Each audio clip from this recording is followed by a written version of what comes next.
Dead End Street by Slobodan Radojev Mitrich. Chapter 11. Body wrapped in a carpet. Amsterdam Makassar Square looks deserted. The window of the butcher shop in Gorontalo Street sealed with newspapers.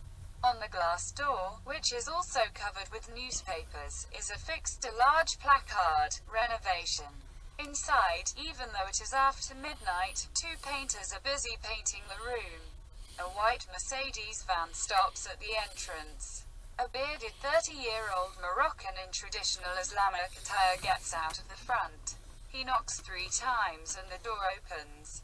The driver greets them. LLAH Akbar. LLAH Akbar. LLAH Akbar. The painters greet in response. Then they quickly walk to the van and both get into the front. Carefully they keep a watch of the surrounding. The driver knocks 3 times on the side door of the van, opposite the entrance to the butchery. The blinded door opens and a long Arab steps out on the sidewalk. He turns to the door of the van and grabs a young man, whose hands are bound behind his back by his hair. Another big Arab, his gun drawn, pushes the young man forward, so compelling him to enter the store. Then the Imam and the Chosen One get out the blinded van and also enter the butchery. The painters walk fast behind them. One of them pulls the door shut behind him. The driver starts the Mercedes. The van drives away, turns left onto Gorontalo Street into Nias Street to then quickly disappear towards Moroccan Street.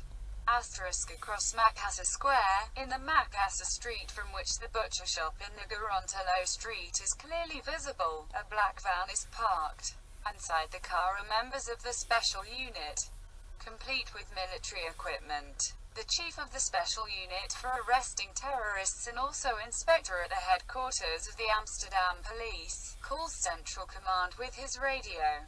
"Hello, Central. Hello, Central. Can you hear me? We hear you. The vultures are in the nest.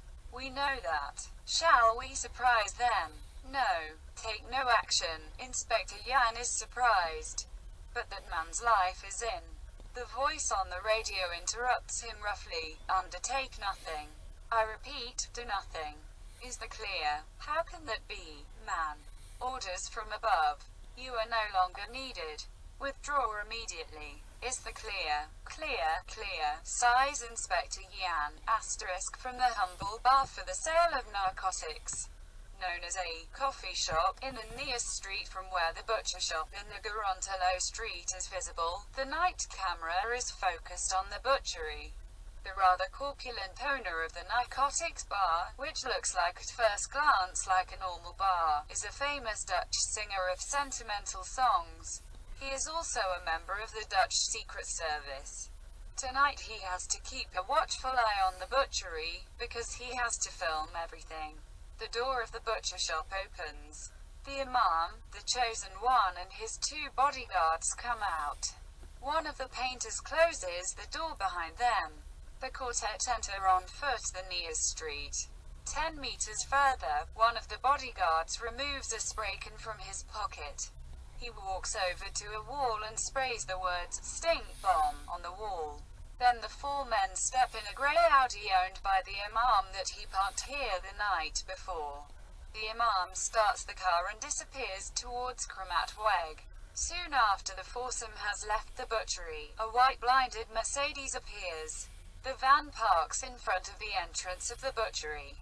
The driver gets out of the front, walks to the butcher shop and knocks 3 times on the door.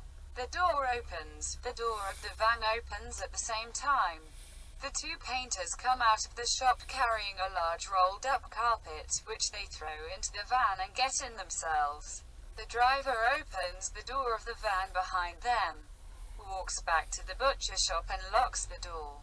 Then he also gets in and starts the engine. The Mercedes drives off, turn right on Nias Street and then disappears in the same direction as the foursome. The singer stops the camera and presses a number on his mobile. He immediately gets someone on the line and says in a weighty tone, "They've gone. Bring the tapes to Central." "Okay, I'm coming."